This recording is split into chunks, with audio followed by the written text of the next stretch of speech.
You can share this if you like as well, um, onto your pages if you like.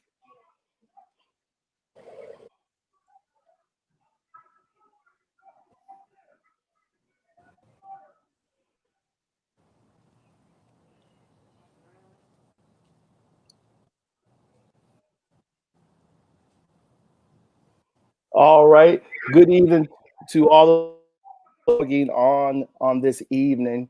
Um, I want to thank you guys for making it on and being a part at this time.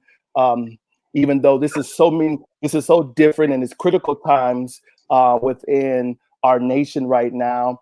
I know generally everyone's used to me doing faith in crisis, used to me doing some type of prayer or message.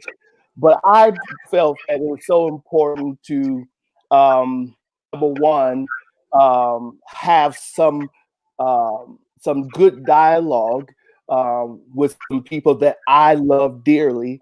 Amen. I love them all dearly. They know me. I know them very well.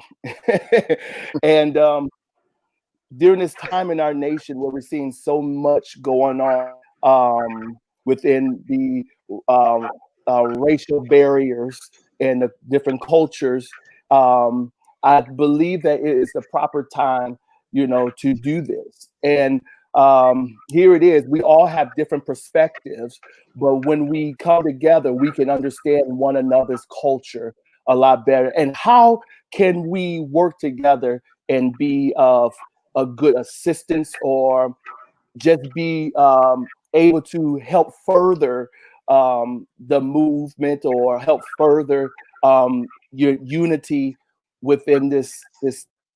Um, I've watched so many different lives, but the thing that strikes me with so many different lives is one thing to have live concerning or do this dialogue concerning race. It's one thing to do it with your race already. All right. But what really do you get out of that other than rubbing each back and making kind of pushing one another? And I agree. A lot of times it doesn't help. It helps when you bring everybody to the table, and when you bring everybody to the table, um, it allows to get better understanding and a clearer thought concerning life, concerning race, concerning relationship, concerning where we're at in this such time as this, right? So let's hit it. Let's hit it. I have my main man. I call him DH. His real name Denny Howard. But I just call him DH. I have Maggie Howard on with me this evening. Great, great woman. Um, Thank you. and I have, amen, my other good friend Carl, the big dog. So let's get started. I know you asked, has some things that you really wanted to bring out to the forefront, and even ask me, and vice versa. Let's start with you. Well, where you at? I'm sorry, are you talking to me? Yes, Okay, yes. sorry. Yeah, I texted you earlier because I was watching the news, and I just been watching all these riots and stuff about that, about Floyd getting killed and everything. And my wife and I were talking about a lot of stuff, and how it's just to us, it's just really frustrating how this kind of stuff has been going on for so long. Like it's been going on since the 50s and 60s when our parents were around, and then when we were growing up, we had Rodney King. That happened in '92 when we were in school, and then we Yeah, had Ferguson in '14. I mean, there's lots of other ones that happened too, but I'm just bringing up a couple. And then now we got Floyd, and this is happening when our kids are growing up. So I see, like, over the generations, you've had people protesting, and sometimes they're peaceful, sometimes they get violent. And you have all these different leaders that have come and gone through the White House and through Congress. And yet it still seems like nothing has ever really progressed. I mean, it still seems like, if you talk, like I have some people that I talk to that are, I mean, they're just racists. I mean, they just do not like black people. And it's pretty sad. They don't want to see a different point of view. They're done. They put the wall down and that's it. But why do you think they are though? I mean, I don't know. What is it?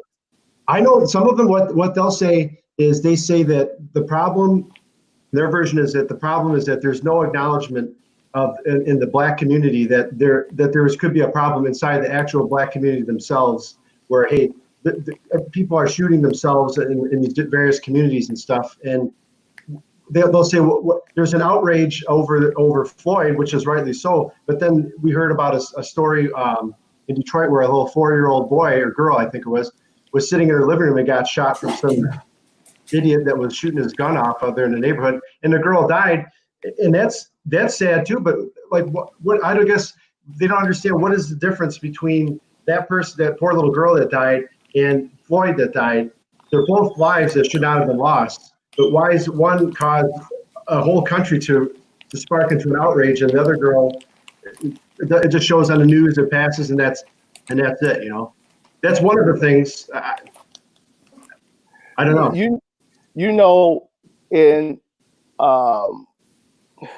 In today's time and where we are at today, back then, I think the culture back then, especially back in the 50s and beyond, 60s and 50s and beyond that and before that, you had a culture that we as Black America felt as if we've been hated ever since slavery time. We feel that it's unnecessary hate, and it's hate that we're trying to understand why is it there. And because we're trying to understand why it's there, because realistically, we're in the mindset of that our culture, no one's bothering the white America, and no one's bothering, and it's like, okay, why are we still dealing with racial tension? What is it?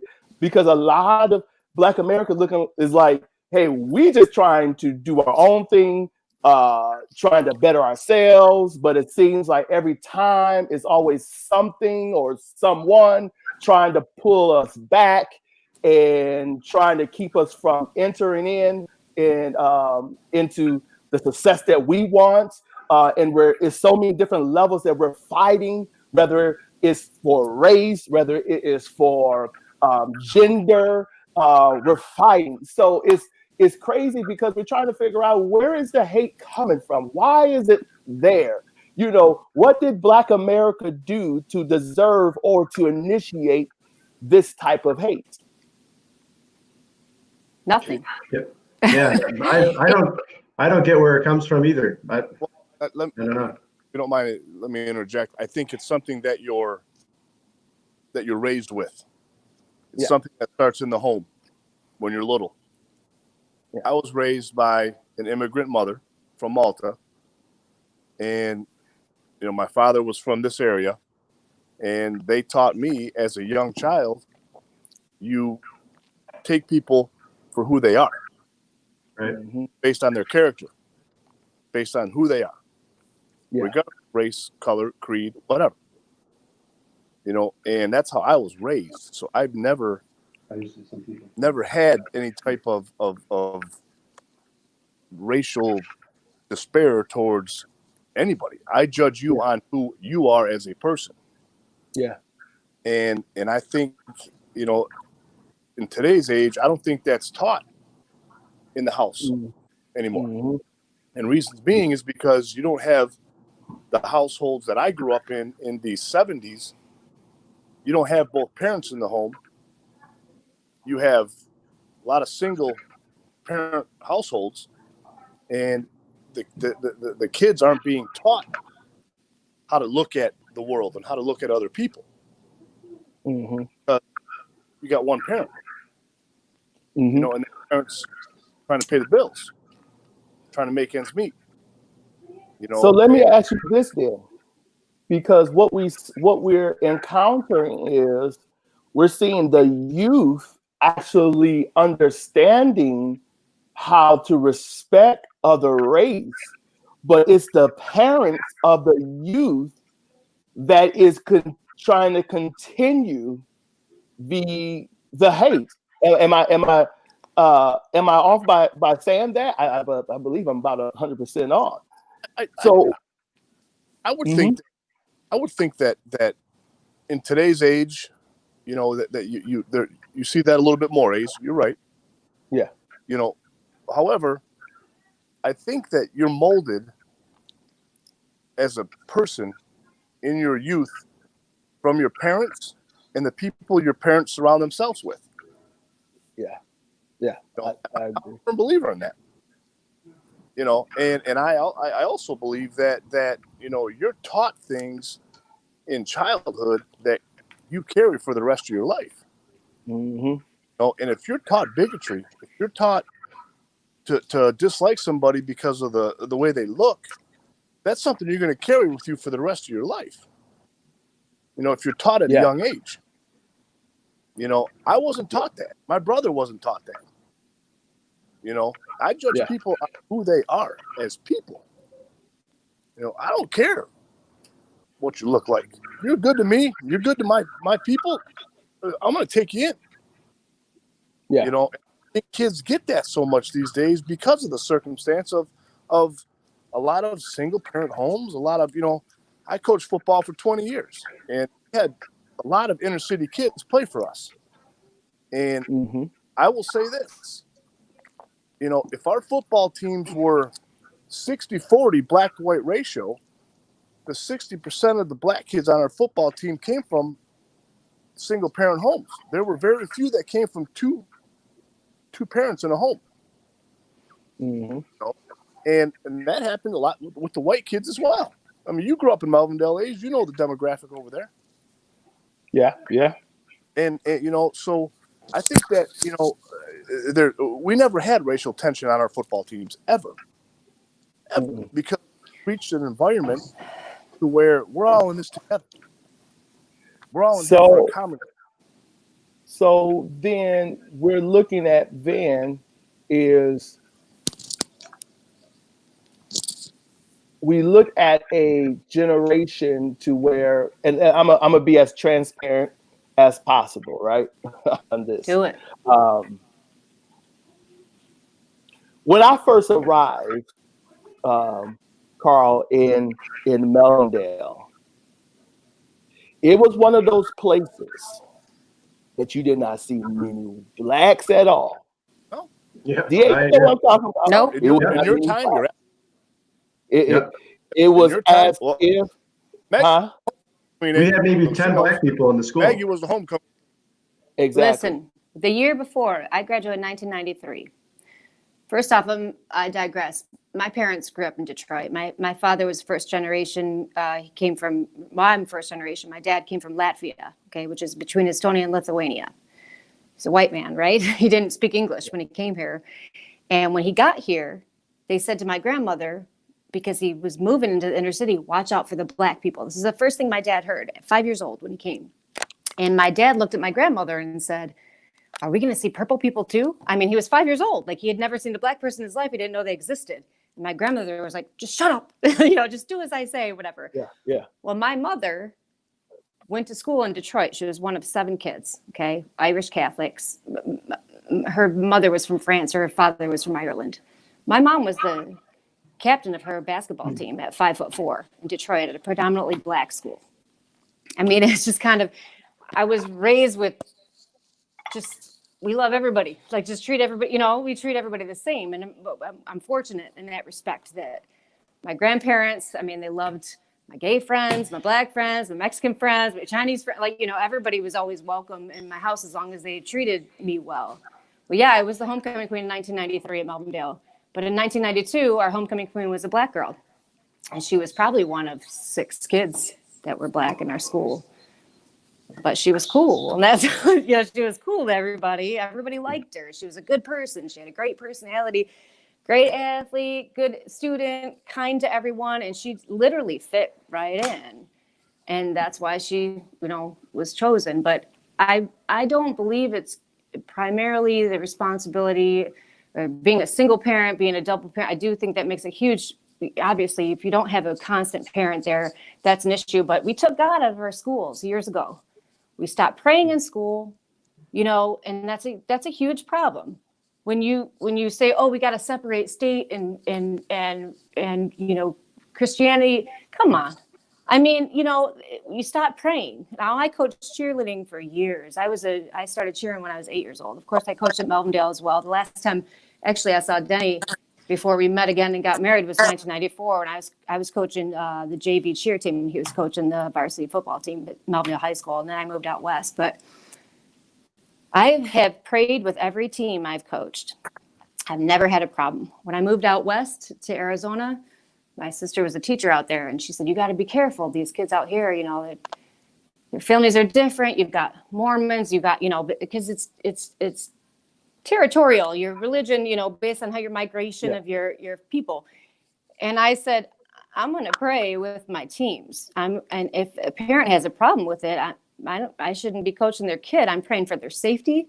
We're throwing each other in the air, 80 feet in the air. Like we need to be praying for, and I never had a parent complain, never once. I prayed before every single practice, every single competition. I never had an issue ever. I feel like there's more of an issue with that, with praying being removed. I think there's this division is spoon-fed to us by the media, the political division, racial division, class division, and we're eating it up. I'm not, but most people are eating it up. And we need to take a step back and rise above it and look at it from a different angle. We are one race. We are the human race, and we just need to be better humans. We need to not fall for it. We need to not fall for the divide and conquer tactic. Yeah. And some people might call me a conspiracy theorist, but I read between the lines and I question everything, and I do a lot of research. And the people that fund, you follow the money and you find the corruption. The people that fund all these groups that create division are not the people that are shown on the media, and it's just, I think if every time I see somebody arguing about this stuff, I feel like they're falling for it.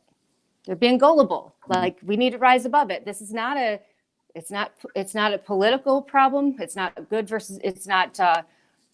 Democrat versus Republican. It's not black versus white. This is good versus evil. This is what's happening right now. And if you read your Bible, like turn your news off and open your Bible, then you get it. You get what's going on here, and you're part of the right. You're part of the right people. You're with the right people. You're following God. You're saying your prayers. You're taking care of your family. You're taking care of your people.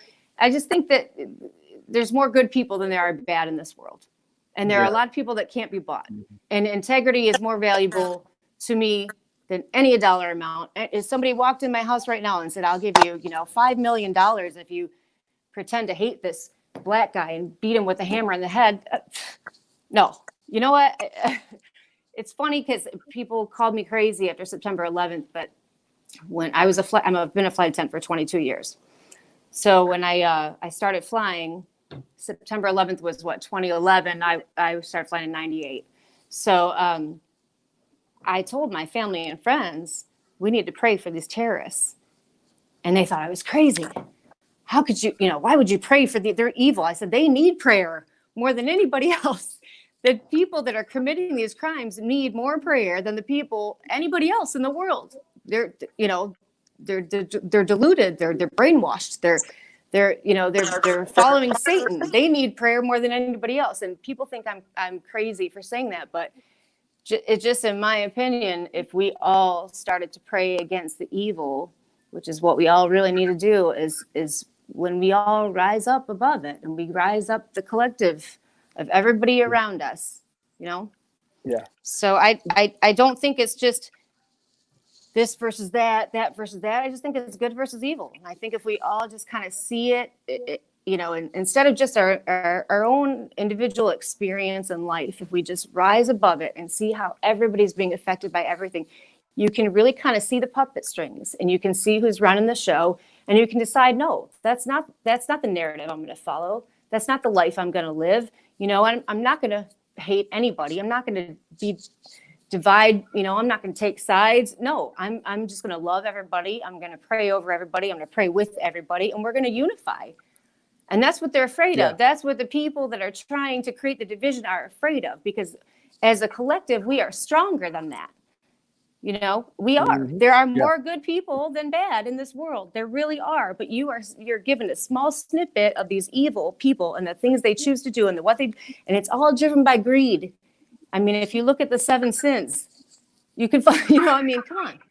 It's not about that. It's about, we got to take care of each other. I mean, really, if we all just decided to come together and I mean, we are a peaceful nation. I don't have friends who are racist and fight and hate each other and, you know, steal from each other. I mean, you know, it's just, I don't know very many people who do. Well, I guess so. Oh, go ahead. I went on a rant. You went into a place and you talked about prayer, right? Yeah.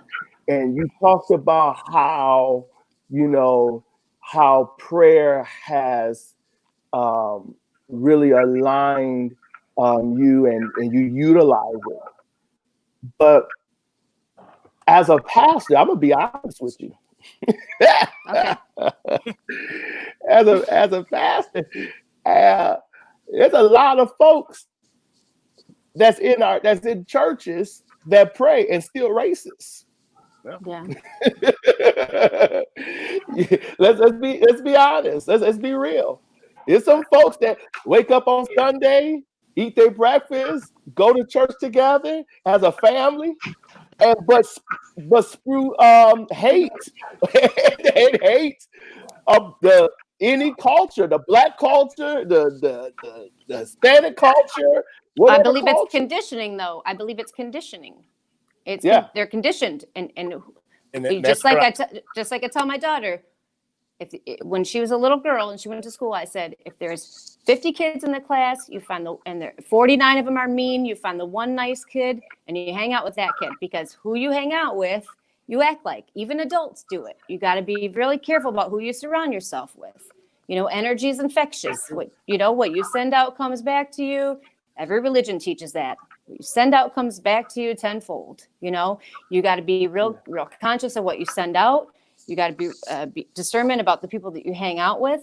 And as a pastor, you can work with people who are not in a place near where you're at in your life, right? Mm-hmm. But when you're not strong, especially as a child, but when you're not spiritually strong, or you're not secure with, you know, your convictions and where you're at, you're not ready to pull people up with you. You're too weak. They can pull you down with them. You know what I mean? So you got to be real careful about who you surround yourself with.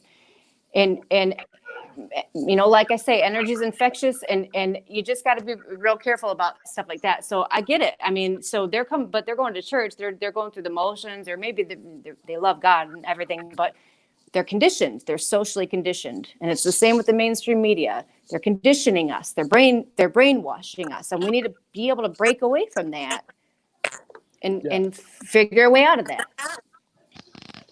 Carl, you had something you wanted to say.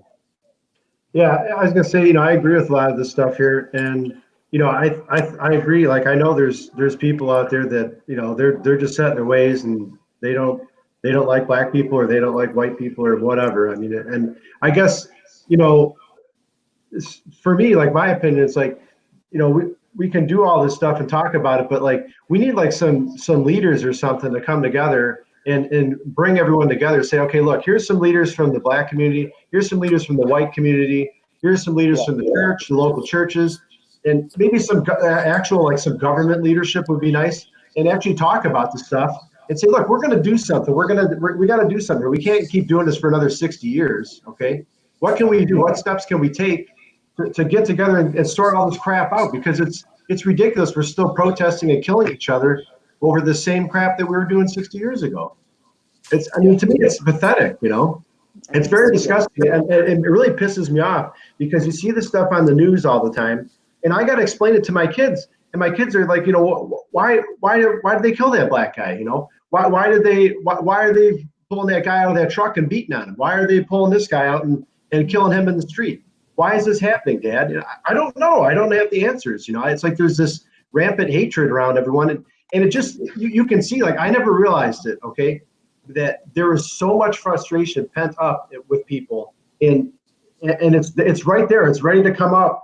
And then as soon as you get something happen, like Floyd, when he got killed, you can tell all that stuff just, boom, it went off, and it all comes out.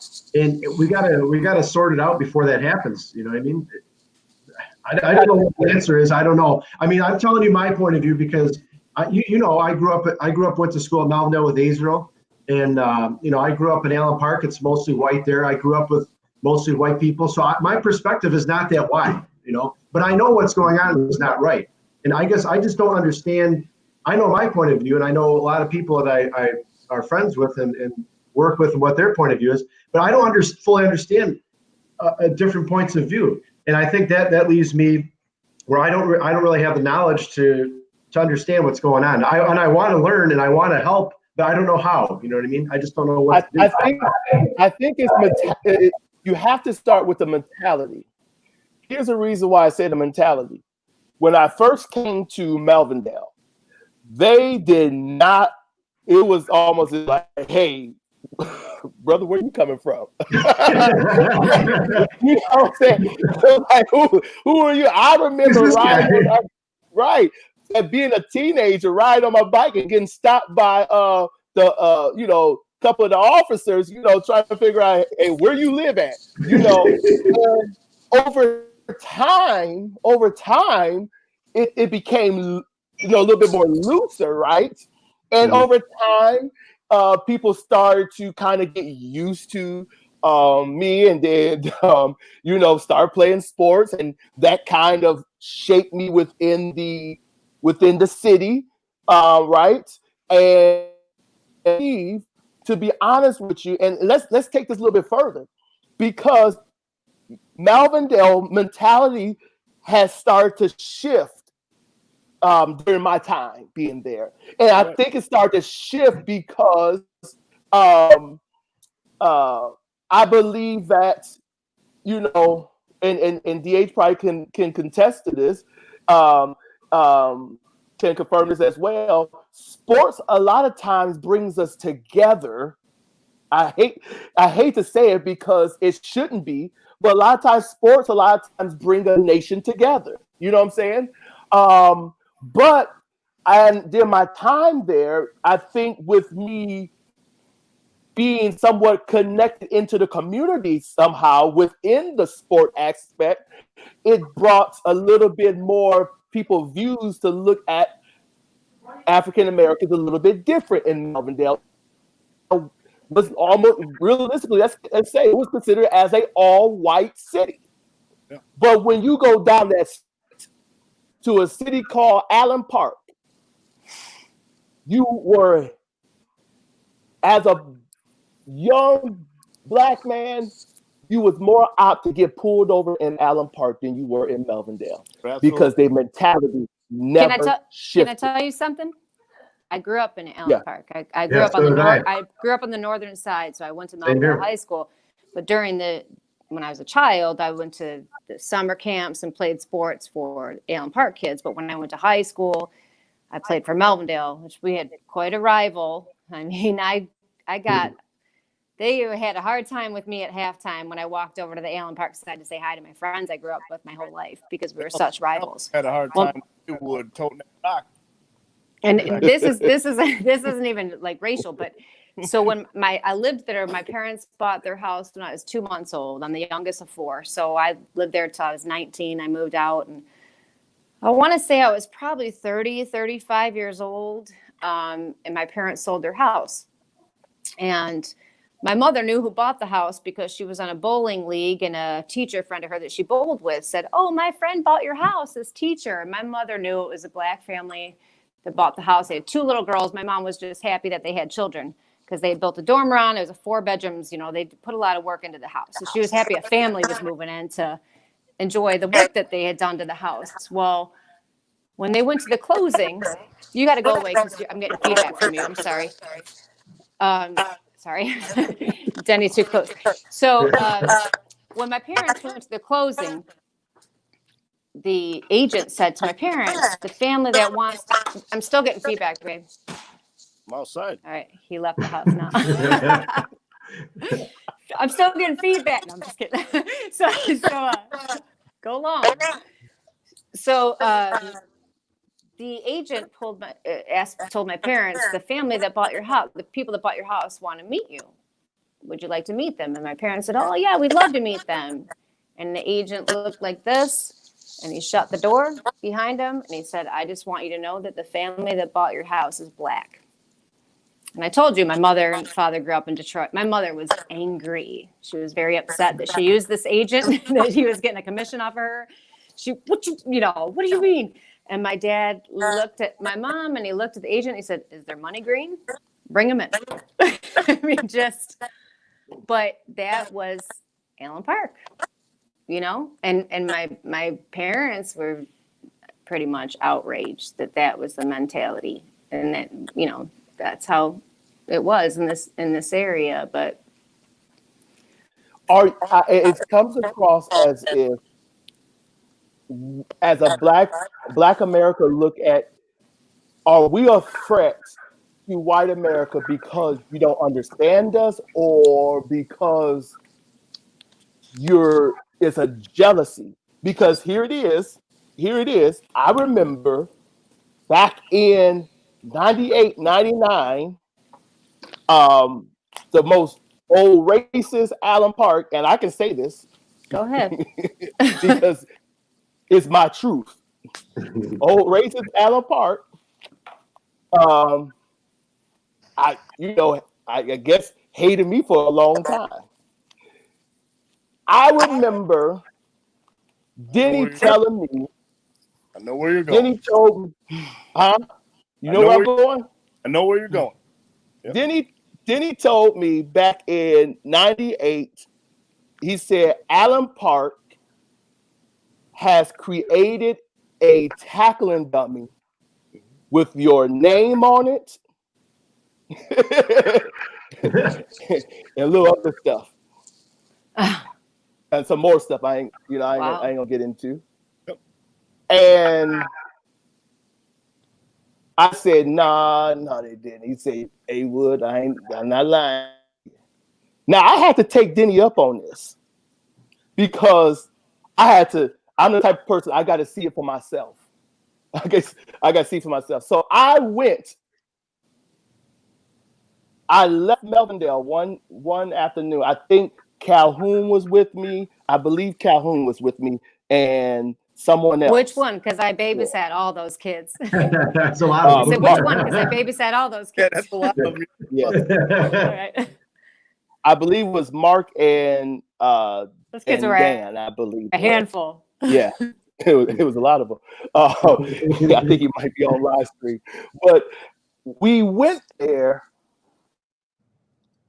snuck there to Allen Park, and I remember I had snuck into the school, and I went into the men's locker room, and it's crazy because nobody was there, so I didn't have any static with anyone, and they didn't see a black man coming in their school. They didn't see a black man coming to school. It was no static, right? I walked in there into the locker room. I went into the showers of that locker room, and the dummy that they created of me was there. So I think I told you, I think they didn't believe me. They couldn't believe that I went.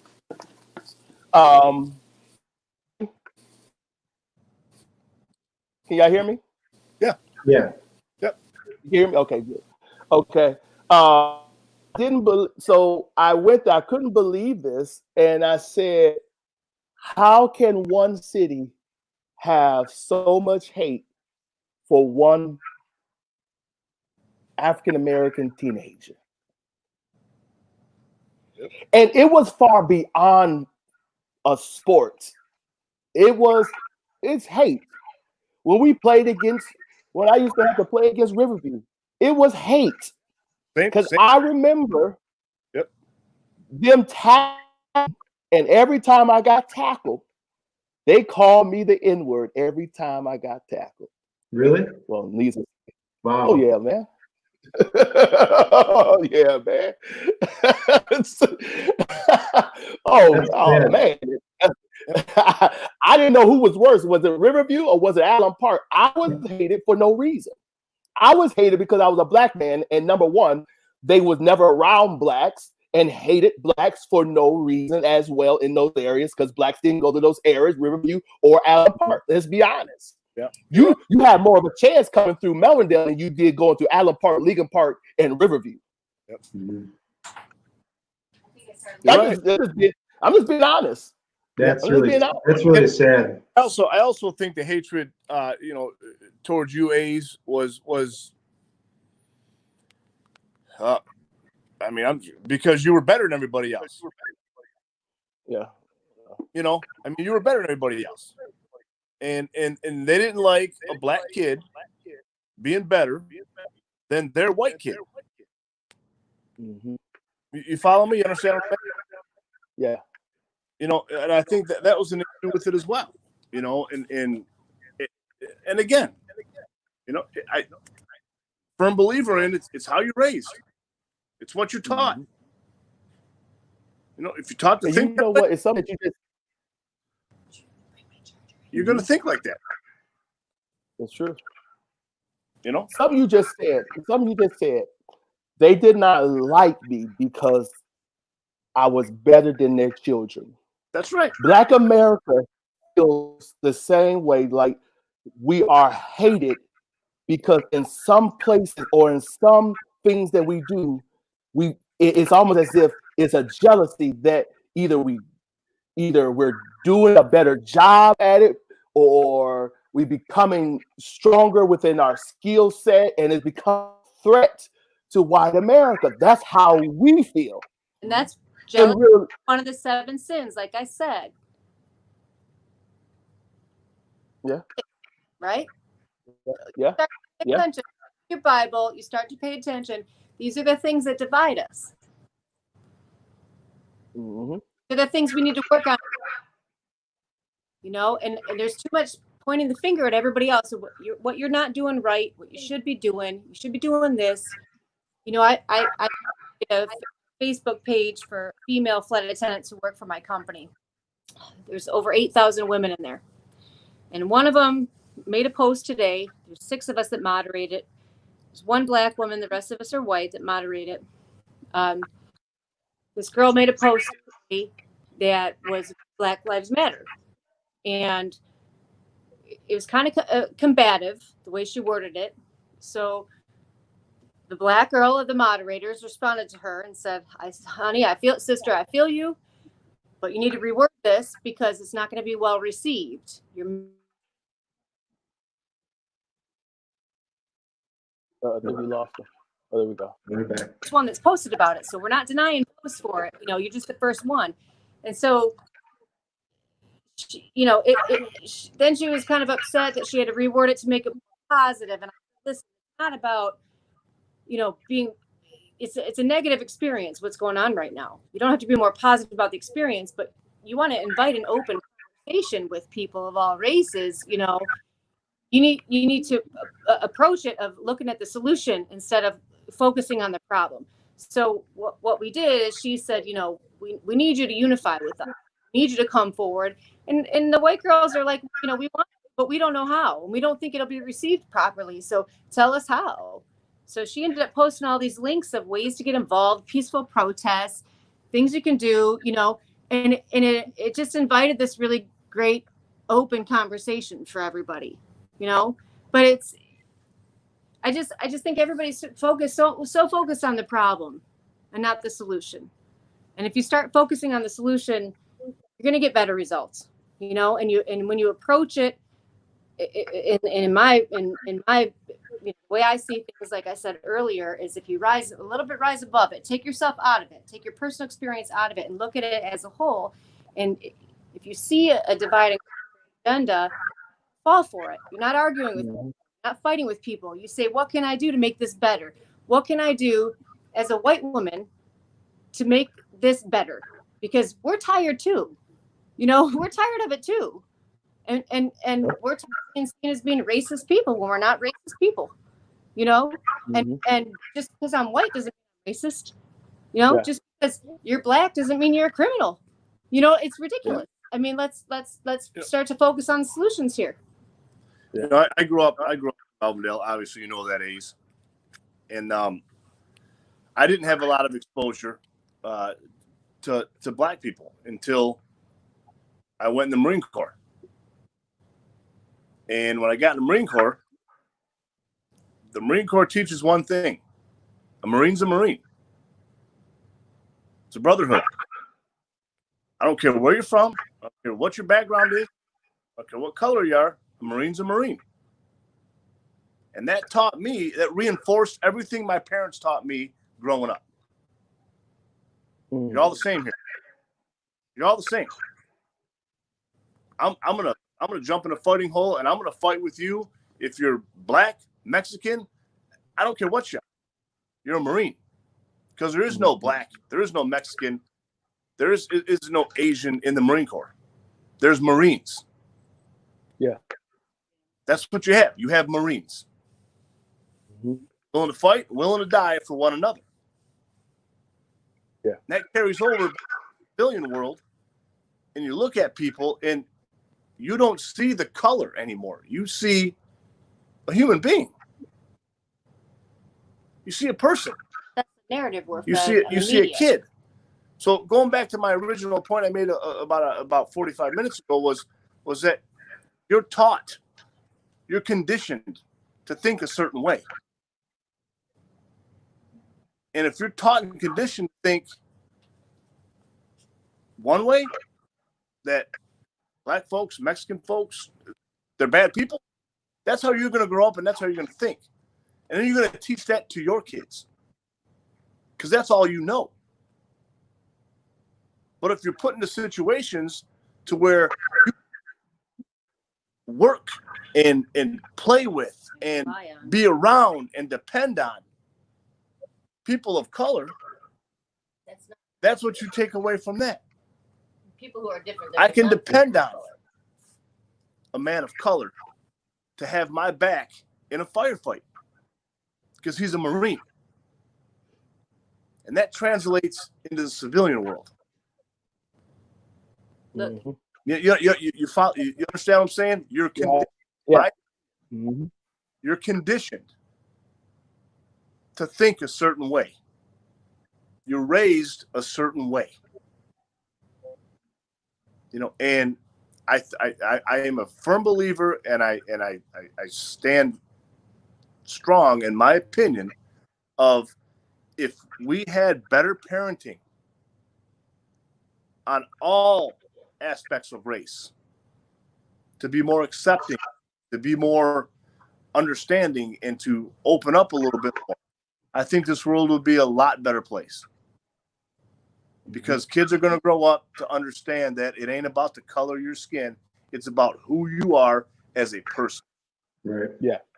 Bottom line.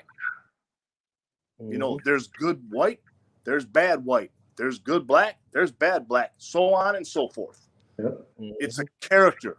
It's a character thing. You judge people on who they are. Bottom line. And I was raised that way, and I served in the military, and I it was the exact same way then. There's garbage Marines. There's garbage Marines, just like there's garbage police officers. You know, there's garbage white Marines, there's garbage black Marines. There's garbage Mexican Marines. You know, it's all the same. Yeah. Ain't about what it look like. Because you know what? In the Marine Corps, I put that same uniform on that you put on every single day. The exact same thing. All that matters. It is. And you know, dialogue, I pray that it reaches so many people on so many different levels, mainly because what you're people is that we have to do a better job with teaching our children the right way in this hour. No doubt about it. Absolutely. And the more that we teach our children, let's put it like this: the more people that is understanding what we're in, this racial barrier, and understand like, hey, this is not right. The more we teach our children, helps the generation to come that, hey, by the time we look up, hey, we got more people understand, we don't do that no more. That's right. Or not at this point, because it's true. Yeah, it's true that there are good good white folks out there. There's bad white folks out there. There's good black folks out there. There's bad black folks out there. There's good Hispanics out there. There's bad Hispanics out there. That is strictly the truth. None of us can deny that. We all know somebody of a different race that has been kind to us, that have been loving to us, and then we all have came across to someone that has been an opposite race that has not. We said, hey, this cat I don't care for at all. Right. We all have been there. Right. And that's where we have to understand now as a nation where we're at is not to continue the hate. It's not to start to, recognize you're racist just because of your color, your skin now. Now it takes, you need to understand the person that you're around. Everybody's not racist. Not everybody's not thugs. And everybody is not violent. But I do believe, I hate to say it, I'm gonna say it. I hate to say it. I'm gonna say it. We have too many political leaders that is throwing too much salt into the wound, which has to stop because it creates more of a mess that literally we're trying to clean up. And the great thing that I love that I'm seeing so much now with a lot of the protesters that we're seeing going forward, I'm seeing a lot of white America with Black America protesting. Yeah, absolutely. Which before you never it saw was not. It was not. Yeah, it's not as visible. Nope. It was not as visible. You didn't see it. Mm-mm. Nope. Now we're starting to see it. Now that tells me maybe we are running into a change. Mm-hmm. And the change is literally maybe now where the only reason why you start to deal or see more racists and racism, or they're trying, or you see more brutality from racist officers, maybe now is because they feel like, hey, they're a dying breed and they got to do something to get the attention that they're still around, in which they're falling off, because the shift is maybe here. You know what I'm saying? I feel, yeah, yep. Absolutely. Well, that's good, Diablo. That's good. What she just placed on here. She said, we've reached a point where everyone of all races are tired. I think that's a great way of putting it. Yep. Well, exactly. Not one child born in this country is born racist. None of them. You're right. None. Not one. Not one. Not one. It's a conditioned behavior. Mm-hmm. Bottom line. Yeah. Not one little baby in this country is ever born racist. Never has been, never will be. Mm-hmm. It's a learned behavior. Yeah. And you're right, because when I look at growing up, my best friend was a white guy. Calhoun, that's one of my best friends. Right. And now I look at my son as he's growing up and coming up. One of his best friends is again a white kid, and they don't know the difference. They just know, oh, that's Joseph, and that's and that's Hey Jay. That's all they know. Yeah. Only we can teach them. No, that's a black kid, or that's a white kid. Absolutely. Only we have to teach that. You're absolutely right. And and Carl, going back to what you said when this thing first started, what can you do for your kids? Right. Is teach them color don't matter. Teach them kindness. Teach them to be kind. Color don't matter. It's about who you are. That's how I raised my kids. Yeah, that's what we try to tell them, because they ask questions, about what's going on. They see something on the news while they're watching it, and they ask, why are these, white people angry at the black people? Why are those black people angry at the white people? And they're legitimate questions. They just want to know why is it like that? Yeah. And I say, well, I try to tell them, I say, there's bad people in every group, and it doesn't matter who it is. There's always going to be some bad people in there. And you can't just take one experience that you might have had or that someone else has had and just make a blanket statement that, well, I guess, I had a problem with this black guy years ago, so now I hate all black people, because they're all bad. It's not true. It's not right. The most ignorant man. I've had a lot of problems with white people. Mm-hmm. Probably more than the black people. 100 times more than any black man. Yeah, right. And I've lost friends over race. I've lost friends. That's sad. Azriel knows one of them, Ron Adams. I've lost a friend. And that, what? So be it. I don't want him to be my friend. Yeah. Because he's garbage. In my opinion, his mentality is not something that I want to be part of.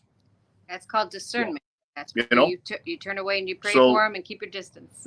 Yep. And that's why we hung 35 on him in the first half and didn't take the pedal off the gas or the gas off the pedal. So my sister's husband is a state police officer in Arizona. Plug it in. He's Mexican, my sister's husband. So he's a state cop in Arizona. They live in northern Arizona. They live in Kingman, which is about an hour and a half from Vegas. So they're closer to right at the tri-state area there. And he was called for riot control Friday in Phoenix. Mm-hmm. So he's in full riot gear there in the 110-degree weather, whatever their temperature is, pretty hot there. And I said to her, maybe it helps that he's Mexican. He's not white or black, and she said, it doesn't matter. She said, they're throwing fireworks. The rioters are throwing fireworks at every officer there. And, my brother-in-law is like the most passive, sweet, introverted, kind man you'll ever meet in your life, but he's a state cop, and they kind of live in a small town. And he's just not used to it. My sister's a high school principal. It's her first year being a principal. She's been a teacher in that town for 25 years. So they know everybody. When I lived there, when I was 19 years old and coached cheer there, and I was a third grade special ed teacher's aide, I lived there for a year and a half, and I couldn't go to the corner store without running into somebody I knew. It was a real small town. So he's gone into the city now, and so he was getting back to the hotel, I guess, at 3-4 a.m. And last night they implemented a curfew of 8 p.m. So she said he was back at his room at just after midnight and hoping that it calms down there. But she said that they tore up all of Scottsdale. They destroyed the wow. And they're setting stuff on fire, and they're spray painting stuff that says F the 12th precinct or whatever. The city's going to be on fire tomorrow, and it's just sad because you're taking it down on people that literally have nothing to do with what's going on. And he keep the peace, and he's a real peaceful, kind human being, and it's he's Mexican. Right. And it's just such a mess. It's just such a mess that it's like, it's just time to calm down. It's time for everybody to calm down and step away. And like Taylor Swift. They are the many, I think everything has shifted from race to now, now they're going after anyone that is a police officer at this point. It's crazy because people, cops have a bad reputation now because of bad cops. Which is funny Right. because Ace, I don't mean to cut you off, but you know, there's a parallel there. One bad cop, everybody thinks all police officers are bad. One bad apple spoils a bunch. One bad white guy, all white people are bad. One bad black guy, all black people are bad. But there should be no bad cops. Those are the experiences that people come into, in which forms their thought. Yeah, it forms a bias. Yeah. It forms a bias. You follow me? Mm-hmm. Yeah. You know, those are the experiences that somebody may run into that forms what they believe for the rest of their life. Until otherwise, you know, experience, right? New experience, right? Yeah. You know, and I think that's what a lot of, especially in my generation, my era, you know, in the 80s, you know, because you didn't see black folks or Mexican folks in Melvindale. It was nothing but a bunch of white boys. Yeah, you're right. You know, so if you got, I'm 6 years younger than him. if you had a bad experience, you know, with a black kid, then you're gonna go home as a 15-year-old kid or a 14-year-old kid, and you're gonna think that entire race is like that one experience. Mm-hmm. And that for everybody. Yeah, I think those older generations though set the tone. Like I said about my grandma. I was lucky. I was lucky to be a pretty good baseball player, and I got picked up to play on a lot of teams that traveled. And I got picked up on an all-black team. I was the only white kid. The only white kid. And I'm in San Diego. And everybody's looking at me like they looked at you, Ace. Like, who's this kid? What's he doing? Yeah. You know, We all know that. Hey, yeah. But I had a similar experience to that. I used to do boxing training with a guy that he lives in Melvindale still. What's that? What's the name? David Rosa. Do you know? I don't know if you know him. Oh no, unfortunately no. Yeah, I do people's taxes on the side, right? So he was one of the guys that I picked up, and he did boxing training and stuff. And I said, hey, that sounds like fun. I could do something different instead of just lifting weights or whatever I was doing at the time. So he said, yeah, just come on by. I'll show you some stuff, and maybe you can do some training 1 or 2 times a week. So I did that, and then he had a couple other younger kids that he was training for real, you know, to fight. And so they had some a match in Detroit there. And he said, yeah, why don't you come down and watch them? You know, I said, okay. So I brought my wife and my 2 little kids down there. We went to, I forget where it was, somewhere in Detroit, and we walked into it was like a community center or something. We walked in there, and all these people were like, what? Because we were the only, there were like 4 white people in there. It was us. They're like, who are these people? You know? the white girl. And we sat down, and you know, no one was rude to us or anything. And we, you know, it's like, we're just here to watch the stuff, you know, but it was a different experience because, you know, like Azriel said, when I grew up in Allen Park and Melvindale, it's all white people. And so you never had that feeling of like, whoa, this is different, you know? You So never minority. You never. Yes, right. Yep. So that was an enlightening experience. Hair weaved, right? I used to go to this salon, and because I got baby hair, you can see, right? So I go to the salon, I'm getting my hair weaved, and then talking to the girl that owns the shop, and she's cool. You know, I've been there a couple times, and everybody there was pretty cool, but a couple people walked in, and I mean, they eyeballed me. Like, they walked by me, eyeballing me like a dude who wants to fight a dude. Okay, let's just put it that way. Like, literally, like, eyeballed me. Like, what are you doing here? Yeah. The owner, did you see that girl right there? And she's like, do you know my father's white, my mother's black, and I own this shop? She's like, you are welcome here. And I said, thank you, but that was totally unnecessary. I'm just sitting here getting my hair done. Like, I'm just sitting here getting my hair done. In Taylor, it wasn't even like I went downtown. Like, I was in Taylor, but that was the only time I ever experienced that, of feeling like. But again, I think it goes. I didn't belong. Like, what are you doing in our place, kind of thing. I think it goes back to specific experiences that people have. Right. You know, right. With the the first time they have interaction with somebody from a different race, and if it's a positive experience, I think that person will take that and run with it and be okay with it. But if it's a negative experience, I think it infects that person's thought process. They're all that. Right. Because that's the easy way. That's easy, right? That's easy. Easy to think they're all this way. But we have to stop discounting what everybody else's experience. Rather than taking a person for who they are, the easy way out is, well, they're all that way, so I'm not dealing with any of them. Right. You just write everyone off and that's Right. it. You're done. Yeah. I don't have to put energy into introducing myself to another experience with a Mexican or a black guy. I'm done with all of them. It's easy that way. You know, and hey, let's face it, we as Americans, we look for the easy way out. So you've got black people saying Black Lives Matter, and you've got some, not all, but some white people saying all lives matter. All lives matter. Well, Absolutely. yeah, but that's offensive to people. Well, I'm sorry if it's offensive, No, but they all matter. You're not listening. No. Until Black Lives Matter, all lives don't matter. You have to understand the whole point of the movement is that we should not. She'd have hit on something. Am I right? They should not be. Yeah, you'd have hit on. Yeah.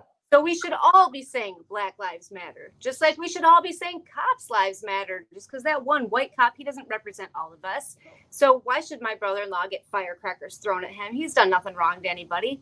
He's working overtime 18 hours a day right now trying to keep the city safe that he doesn't even live in. 3.5 hours from his home while his wife and kids are at home worried sick about it. He's out there doing his job, not complaining about it, right? His life matters too. Absolutely. You know, but what people that say all lives matter, they don't understand it. It comes out as you're trying to make us all inclusive, but you're not recognizing what we as a culture, not we, the Black culture, has gone through.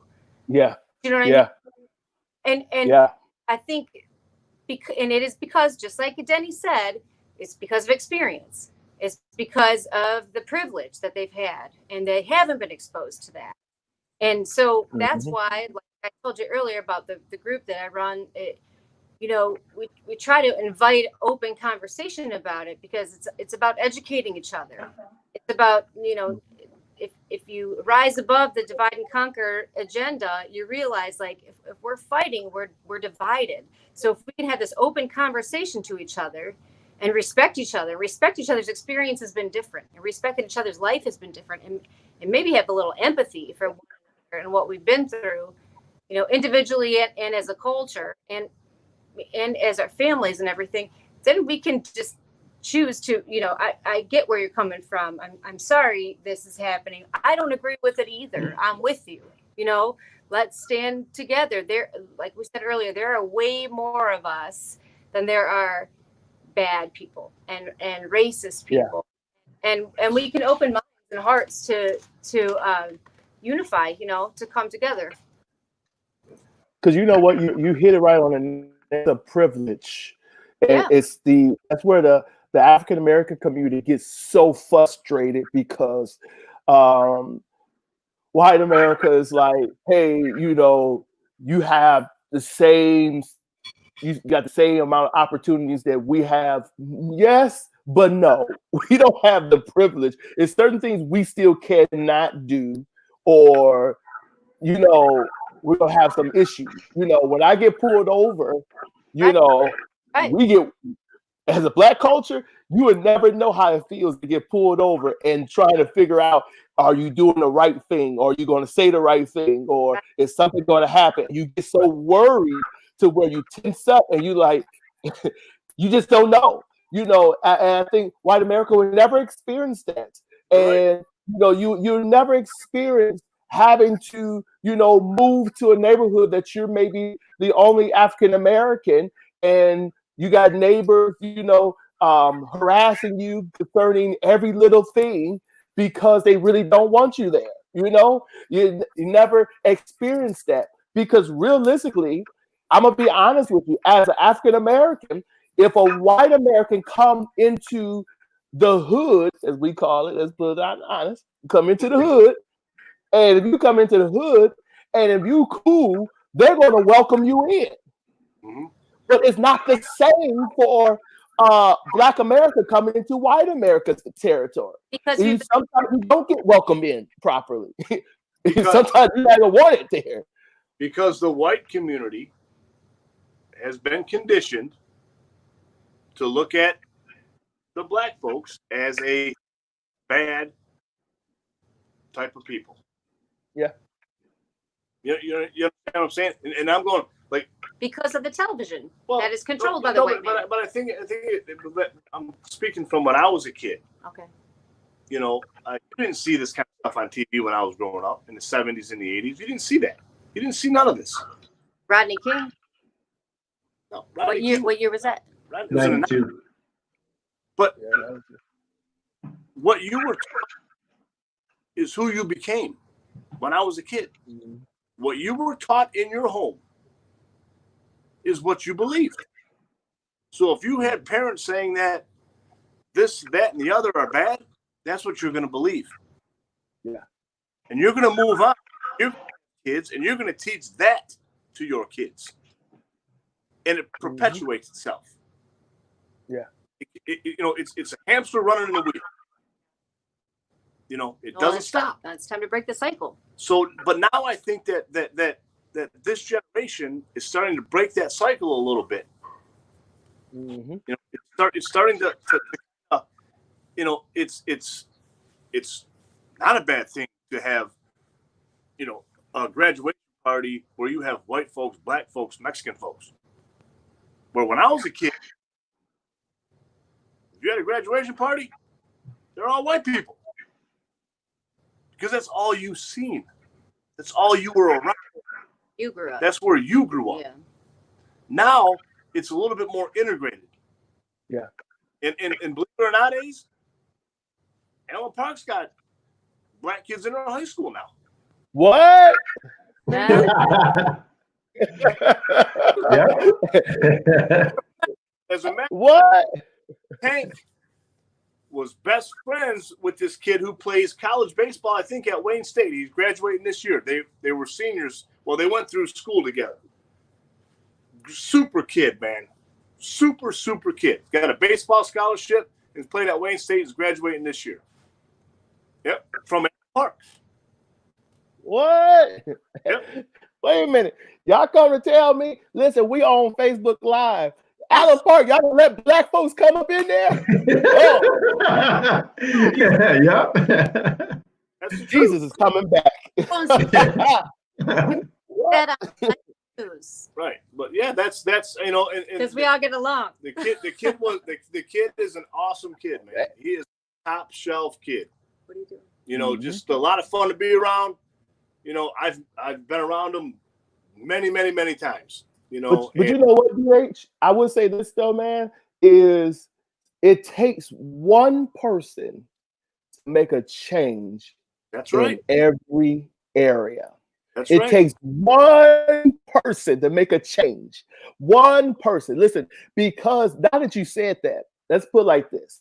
And I'm using myself as an example, right, Carl, because you know, without shadow of doubt, for most people that don't know, I knew Carl. And majority of the people that I graduated, we came up through elementary, junior high, and high school all together. But here's the thing that I remember was, even though I had very rough times as a black man in a white area, there was times, but because of my personality, because of the hard work being put in, and because of you know carrying yourself properly, the white folks in Melvindale, I've seen something different, which based their opinion towards black people a little bit different because of one person. Because I'm gonna be honest, because I still hear people now that used to say, DH, used to say, man, and I didn't know this. I just came to the games just to watch you play. My daughter was cheering or whatever, or didn't have. I just came to the games just to watch you cheer, and it brought a city together. Yeah. But when I got ready to leave, and DH would tell you that it opened up the door for other African Americans to start come in and be accepted into the school and in the community easier. Yep. This is how it came about. And that's why you see the diversity in the school, a lot of diversity in the school now more than, well, last time I went there, a little different. But yeah. But y'all get what I'm saying? I totally understand. Yeah. You know, and I think that that, you know, like somebody like yourself, you're a trailblazer, so to speak. Mm-hmm. You know, and my daughter's friend Marcel was a trailblazer here in Allen Park. Yeah. You know, because now you see, I'll go to an Allen Park football game on a Friday night, you know, and they got 5 kids playing for them. You'd never thought that in a million years. No, I didn't. As racist as they were. 2 years, had a black quarterback. That kid could sling it all over the place, man. That kid was a stud.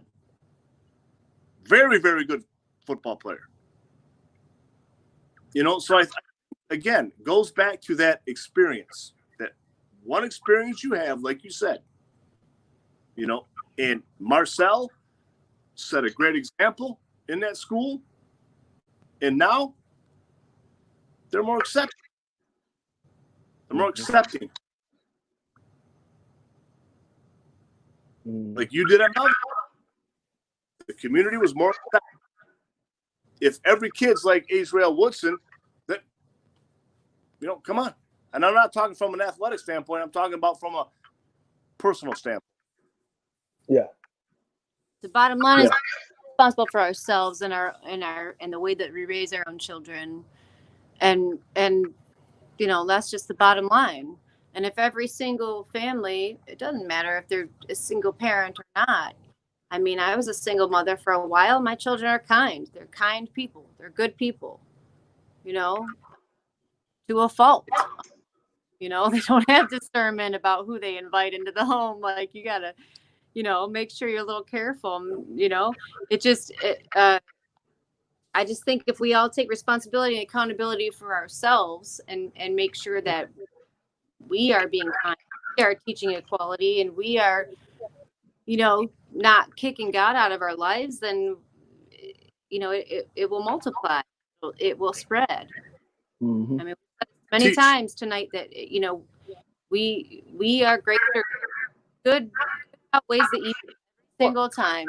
You know, Ace, when we started getting really, really good over at Melvindale, when we were one of the top 5-6 teams in the state, you know, we were getting kids from the city, from Rouge, we're getting from everywhere. And when these kids came in, they were a little hesitant because, you know, there's white kids on the team. And they didn't know how those white kids would accept that kid. Even though we had, you know, a 50-50 or a 60-40 black to white football team. The kid's never played with a white kid before. He came through the PAL. You know, he played middle school football somewhere in the city. Now, this is the first time in his life he's going to put on a helmet with a white kid. He's going to line up next to a white kid. And there were concerns sometimes from these kids and their parents. But at the end of the day, those kids became best buddies. Mm-hmm. They were best friends.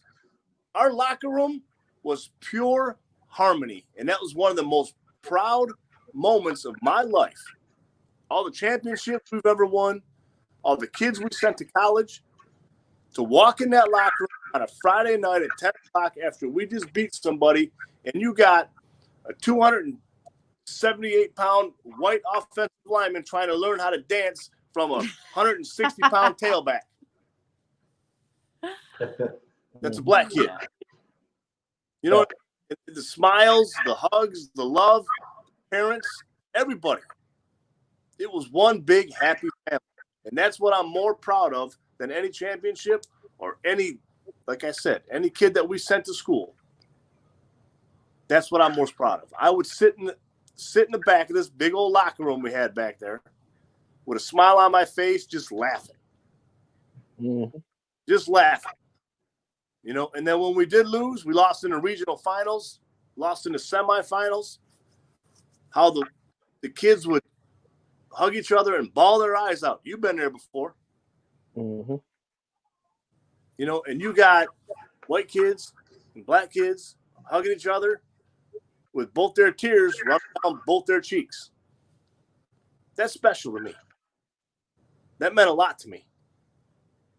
Mm-hmm. Yeah. Wow.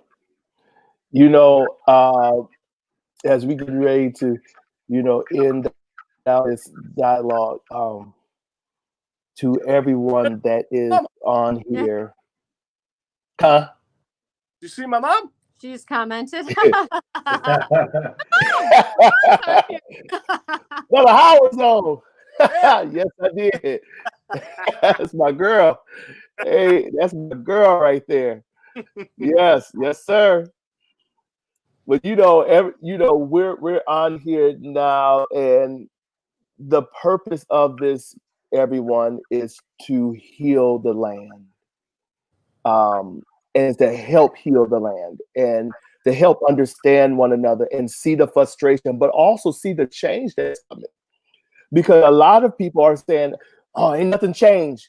Yeah, there is change. Absolutely. There's a lot of change. It's not like how it used to be, where you just seen African Americans just protesting and maybe a sprinkle to, you know, the white. A sprinkle. No, it has changed from Dr. King days. You're now seeing, you know, just as many white America with Black America. And I'll be honest with you, and most people that know, got on Facebook and petitioned the pastors around the nation to lead their churches on Sunday and protest in unity with other churches. And I declare, and we have a set up a page where they're signing up to be a part of the protest downtown here in Dallas. And I declare to you, everyone, that we have, I want to say, more white America signed up than I have Black America signed up. What does that tell you? That tells you a lot. That tells you there is a lot of people that are not African Americans that is not for this and is concerned and want change now. That says a lot. There's a lot of white people that are tired of it. Yeah, I agree. Times are. Yeah. Yep. We know that this should not be lasting. We have to let this go. Because you got kids now, you have adults now that said, you know, enough is enough, and now they're kids and they really said enough is enough, because I don't want my child involved in this. I don't want my child still dealing with this. You know, so we are in a great time, everyone, and this dialogue is to let you know the shift and the change that is approaching and hitting. And yes, you know, some people say, well, you know, Woodson, why you got so much involved in? Because I'm a Black man that is judged now as a Black man, but I'm a Black man that also understands white America, because I've been with white America for a great big portion of my life. And I know that there's good, and I know that there's ones that are bad. And I know that because some of them, you know, even DH, you know, without a lot of them, you know, I would not be in the place that I am at. You know, I would not be where I was at. And it takes me back to, I remember being at an all-white school, and I had African-American coaches from inside Detroit saying, hey, you need to come with me so that you know they can't teach you what I can teach you. They can't do what I can do. You need to be with your people, your culture. And I'm gonna be honest with you. And literally, I did think about it, because I did want to experience I was you gonna know, snatch, being around, huh? I was gonna snatch you up that one time you came over and told me you're going to Battle Creek Central. I'm like, no. Yeah, I mean, you remember that. I remember. Yes, I do. You remember. And I wanted to be around more of my culture, but here it was. I was treated so nicely in the city, it was hard to leave. Yeah, it was hard to leave. What am I saying? I'm saying that uh, there are a remnant of people that is there to display love, to change the narrative of what we have been hearing for years. And we have to allow people, we have to understand that there's people that is nice, that is not of our same race, but that's still nice, still wonderful people, whether they're Mexican, whether Hispanic, whether they're Hispanic, whether they're Asian America, whether they're from India, whether they're white America.